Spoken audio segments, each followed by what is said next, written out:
दोस्तों, भारतीय न्याय संहिता की धारा 81 में यह व्यवस्था की गई है कि एक पति या पत्नी के जीवित रहते हुए अगर कोई भी व्यक्ति या पति या पत्नी दोनों ही कोई में से कोई दूसरा विवाह करता है दोस्तों, तो ऐसा करना क्राइम है और इसमें 7 साल की जेल और जुर्माना या दोनों का प्रावधान है दोस्तों 1 जुलाई 2024 से पूरे देश में नए कानून लागू हो चुके हैं दोस्तों। और आज इस वीडियो में हम लोग ये समझने वाले हैं कि दूसरी शादी कब क्राइम है दोस्तों और दूसरी शादी कब क्राइम नहीं होगी दोस्तों। वो दो तरीके जब आप बिना डाइवोर्स के भी दूसरी शादी कर सकते हैं दोस्तों भारतीय न्याय संहिता की धारा 81 कब लागू नहीं होगी दोस्तों। और इससे पहले ये समझते हैं दोस्तों कि जो भारतीय न्याय संहिता में 81 है, इसको समझ लेते हैं दोस्तों जय हिंद, नमस्कार, मैं एडवोकेट आशीष मिश्रा।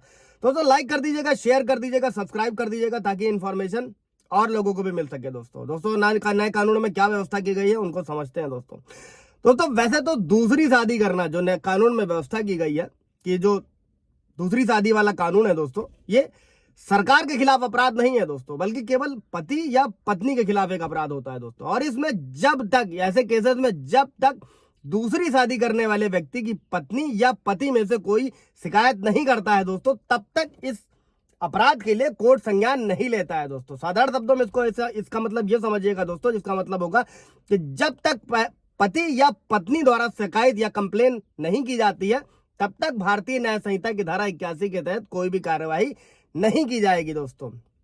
अभी समझते हैं दोस्तों कि भारतीय न्याय संहिता की जो 81 है, इसमें जमानत का क्या प्रावधान है दोस्तों। तो दोस्तों भारतीय न्याय संहिता की धारा 81 यानी कि 81 का ये अपराध है दोस्तों, ये नॉन कॉग्निजेबल ऑफेंस है, गैर संज्ञेय अपराध है। इस पर मैंने वीडियो बनाया हुआ है कि नॉन कॉग्निजेबल ऑफेंस क्या होता है, उनको जाकर आप अच्छे से समझ सकते हैं दोस्तों। और ये बेलेबल ऑफेंस है दोस्तों। मेरे व्यूअर का ये सवाल भी था जो पुराने कानून को लेकर था कि आईपीसी 494 बेलेबल है या नहीं। तो दोस्तों तब भी बेलेबल था और अभी नए कानून में भी अगर कोई भी दूसरी शादी करता है तो वो बेलेबल ऑफेंस है, इसमें थाने से ही जमानत मिल जाती है दोस्तों।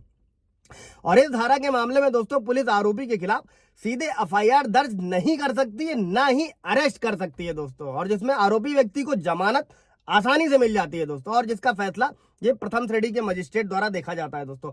इससे रिलेटेड कोई सवाल जवाब होगा पूछिएगा दोस्तों।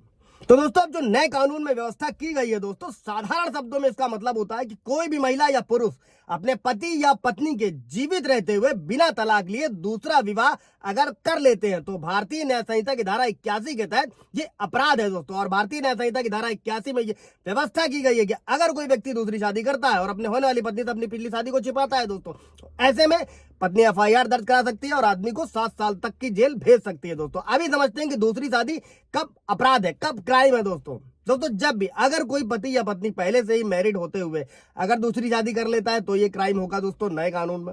और अगर पति या पत्नी के बीच तलाक का केस चल रहा है और वो सेकंड मैरिज कर लेता है तो ये क्राइम होगा नए कानून में दोस्तों। और इसी के साथ अगर छिपकर कोई दूसरी शादी करता है तो भी क्राइम होगा दोस्तों।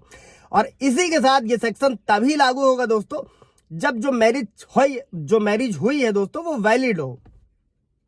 अब इसके बाद ये समझिएगा दोस्तों कि इस पर एक सुप्रीम कोर्ट का भी जजमेंट है, मैं छोटा सा बीच में आप लोगों को बता दे रहा हूं। इस पर मेरा पूरा वीडियो है कि तलाक ना होते हुए भी सुप्रीम कोर्ट ने पति को दूसरी महिला के साथ रहने की इजाजत दी थी दोस्तों, उसको जाकर आप वीडियो देख लीजिएगा। अभी समझते हैं दोस्तों कि भारतीय न्याय संहिता की धारा 81 जो है इसे कब लागू नहीं किया जा सकता है, यानी कि दूसरी शादी कब अपराध नहीं होगी दोस्तों।